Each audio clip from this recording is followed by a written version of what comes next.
Hey, Citizen Media News, Roger Farina here. We are at CPAC 2024 at National Harbor on the south side of DC, right on the Potomac River. It's funny, we're on the river and we're sitting here with a Navy SEAL, huh? Yes, sir. Yeah. Cameron Hamilton. Couldn't come up with a more American name, I think, if you thought of it. Tried coming up with one, huh? And as such, he's running for Congress. That's correct. Well, thank you for having me. Thanks for spending some time with us. Virginia 07, right, is what That's you're correct. running for? Yep. What's up with you and all these SEALs that want to think they can run for Congress, huh? Well, you know, we fought in war. We did some amazing and compelling things in the service, but that service doesn't stop as soon as you leave uniform. So we got a country to save, and what better way to do it than to put warriors in a position? Gotcha. I'm a retired warrant officer, so I think I like being in the behind the scenes a little bit more, huh? Excellent. Because I flew Chinooks and Cobras, so you've flown in Chinooks? I have. Yeah. It's a good time. Yeah. I always tell people, I always remind them too, that using aircraft is one of the most dangerous things you can do in the military, by far. Okay. So why? Why Congress? I would say that right now it's kind of a calling that God put on my heart. Okay. I've been a patriot. I've served this country honorably for 10 years in the SEAL teams. I worked at the Department of State, protecting dignitaries and VIPs overseas. I also worked at the Department of Homeland Security as a division director. Throughout that time, I saw the same kind of bureaucratic sickness plaguing this nation over and over. And eventually, you can't be an apathetic bystander. You have to be willing to get off the bench and get into the game. Right. The challenges that we face as a nation right now, unfortunately, are political. So they require political action and political response. So after time and thought, and with a good friend of mine, Nick Freitas, asking me if I would run, we decided that this was something that was worth doing. That my children, I'm a husband, father, and Christian, somebody needs to fight for the betterment of their future. Somebody needs to fight to preserve the blessings of this nation. Have you run for office before? Never have. So why not school board? Why go into Congress? Well, that's a great question. I would say that from my career as a civil servant as well as in the armed forces, I do have a unique insight into executive and federal government infrastructure. I've worked on appropriation bills and language. I've worked within national security fields. I've worked on foreign policy in a variety of other capacities. So I think the federal space is an area that, because of my experiences and because of my past and background, I do have some unique insights to it. Right. When did you get out?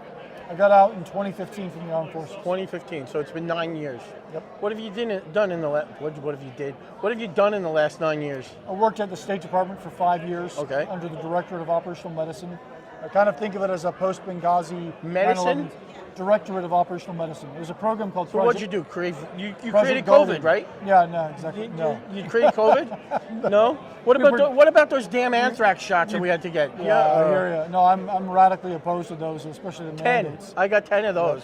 Yep. That's why I think I never got COVID. Yep. Between the anthrax, the gamma globulin, you were full of everything else. The Cipro, the yellow fever, I think, So I'm like, So I worked at State for about 5 years, protecting dignitaries, U.S. ambassadors overseas in places like Somalia, among others. And after that time, then I got recruited to come to DHS. I worked there for a little over 3 years as a division director, overseeing the standards of about 4,000 EMTs on the southern border. Okay. And so that's when I was approached about the possibility of running for Congress, and I was asked to by Nick and by other great patriots. How'd you get were you commissioned or were you enlisted? I was enlisted. Okay, gotcha. I was a warrant. So, all right. So I went a little bit. I went halfway. Exactly. So, but you still worked for a living. Yeah. We sure did, So why Navy? Why not Army? Well, why not the Marines for that matter? Good point, good question. Well, the Marine Corps is a part of the Navy, thank God. It's the men's department, right? That's what some would say. We had more in common with Marines, that's for sure. That's SEALs, yeah. We did sailors, Gotcha. sailing the 7 seas. Yeah. But either way, it was an honor and a tremendous privilege to serve in the armed forces. I think when I looked at the danger and the job of a Navy SEAL, something about it just seemed very compelling. It seemed like the kind of job I wanted to fight within. So I enlisted, I went to BUDS, I graduated BUDS class 261, and the rest is history. How many people started in your class? How many finished? We started out with 220, and then after we started first phase, 180, got down to Hell Week with 88. After Hell Week, we had 44. Wow. So in a matter of about a month and a half, 2 months, we went from 220 to 44. Was a lot of it voluntary, or a lot of folks just Most getting of hurt? it's, almost all of it's voluntary. Voluntary, yeah. A couple exceptions, people getting injured, but almost all of it's voluntary. Gotcha. How long you been married? 15 years. 15 years. I've been married 26 years. And, something that, we talk about being in the military, and, it's like I was a maintenance test pilot on Chinook's Cobras, been overseas in combat myself, and it kind of, when we get presented, it's always, hey, here's Cameron, he's a SEAL, and he's been in. I was a helicopter pilot, especially being stationed around Fort Bragg and stuff. And the family kind of always gets overlooked. But, it's like, and we have all these accomplishments. Hey, I got this medal, I got that medal.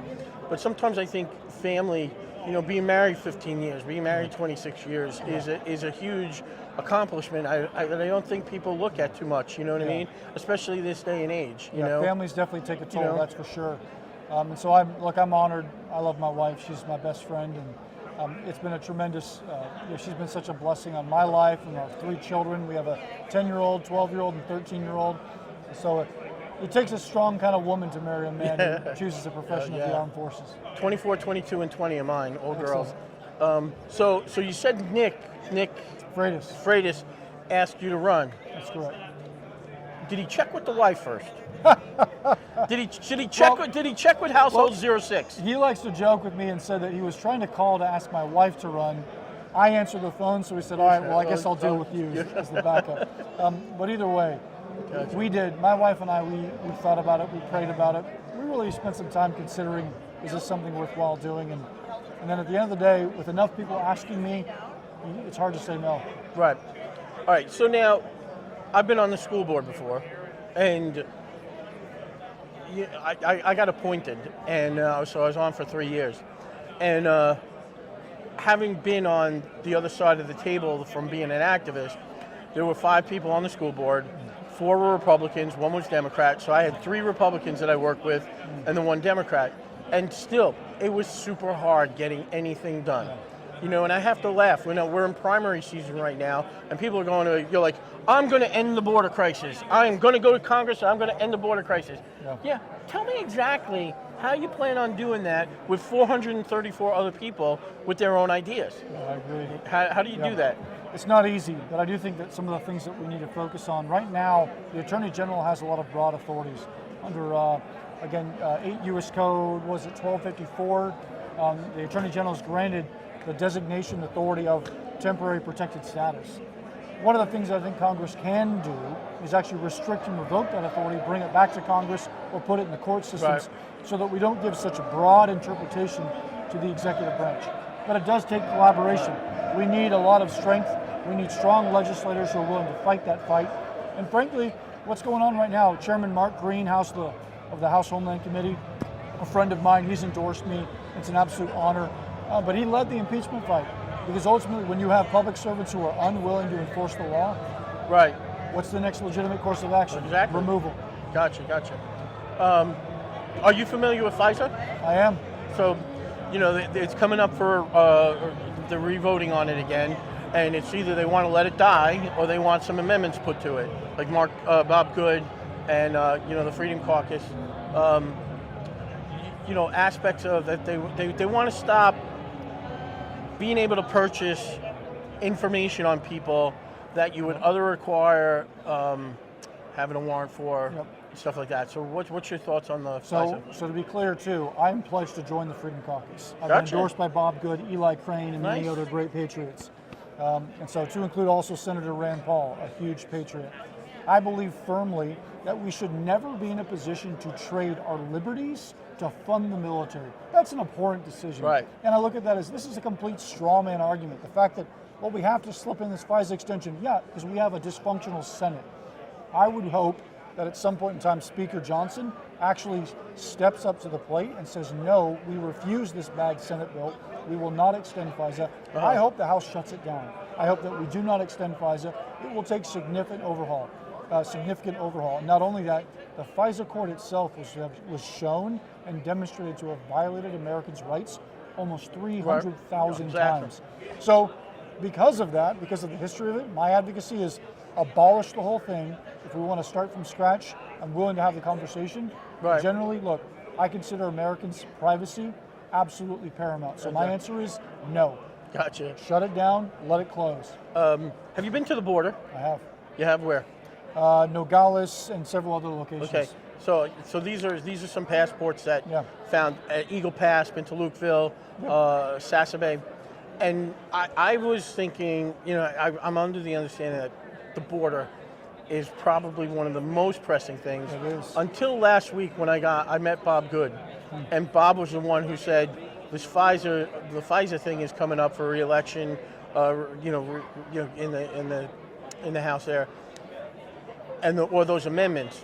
And now I'm realizing that this FISA thing is almost as important than the border. So Look, that's national security issue number Yeah. one, first and foremost.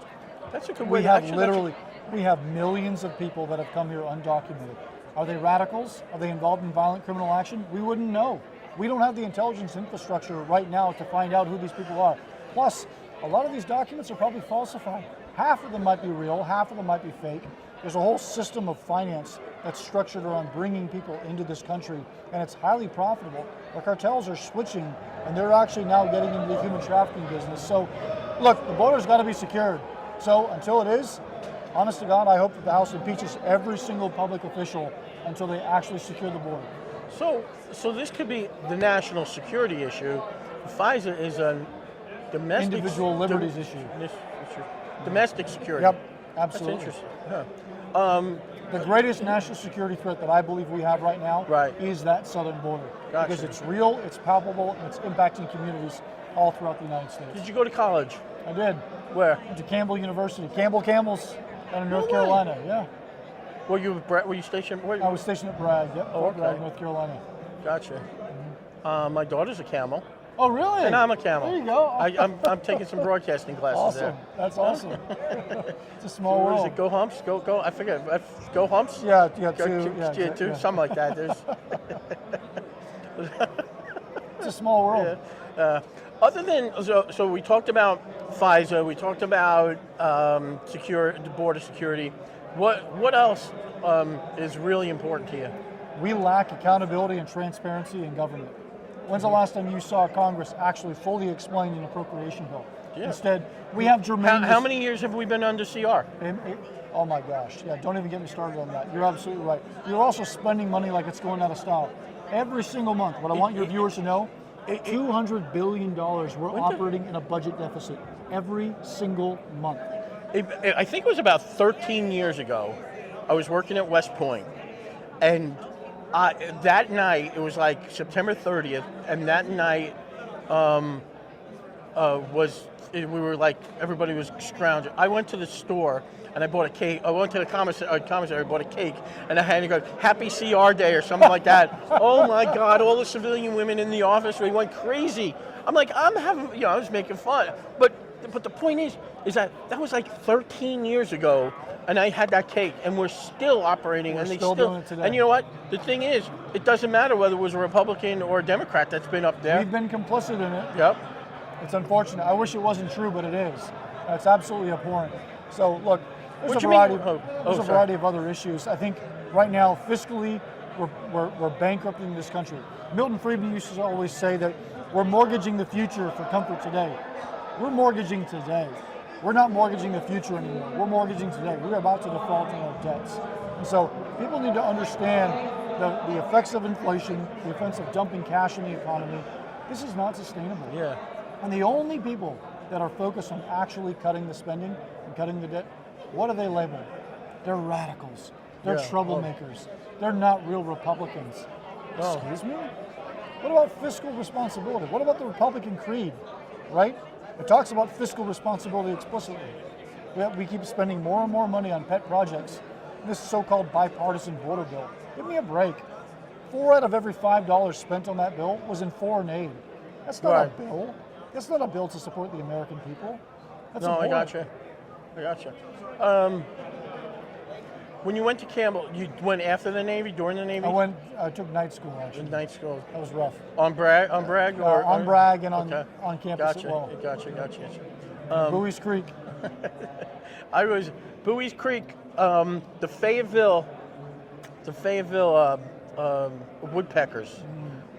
Before they became the Fayetteville Woodpeckers, they were the Buies Creek Astros. Before they built, before they built the stadium in Fayetteville, they played at the Gaylord Perry Stadium, where no, the Jim Perry Stadium, Jim Perry, and he played ball for Campbell, and the Buies Creek were playing in the Carolina League or something, and it was the night that I think the Hurricane Matthew was coming through, and so they were supposed to play like 3 games, and because of hurricane, they decided that it was going to be decided in 1 game, and like we're sitting there like looking at the skies darken as the hurricane is rolling in, and we're playing and Buies Creek won, so awesome. we have 1 professional sports championship in Harnett County in Buies Creek. So I love it. How'd you meet your wife? Met her at a climbing gym. Climbing gym. Yep. Gotcha. I came in with a friend of mine, and we went to go climb and get like an evening workout. We'd do that, and then we'd go get food afterwards. And I met this beautiful girl that was climbing up the wall, showing up all the guys, and it was love at first sight. Gotcha. And you were Navy? I was a SEAL. She still liked you? She still liked me. Man. In Vietnam, North Carolina. Army aviators is the way to go. Well, respectfully, I'm biased, but I understand. I know, I understand. We're playing. What do you do for fun? I like to read. Read? I like to read, like to work out. Yeah. What was the last book you read? So I'm actually reading a book right now called Economics in One Lesson. Okay. So, and then before that, it was Milton Friedman's Capitalism or Democracy and Capitalism. Okay. And so, a lot of other really good books. Another book is How to Think Like a Roman or Like a Roman Emperor. Another really good kind of discussion about the works of Marcus Aurelius and his meditations. Okay. So there's a variety of different books. What's your favorite book? My favorite. Besides the Bible.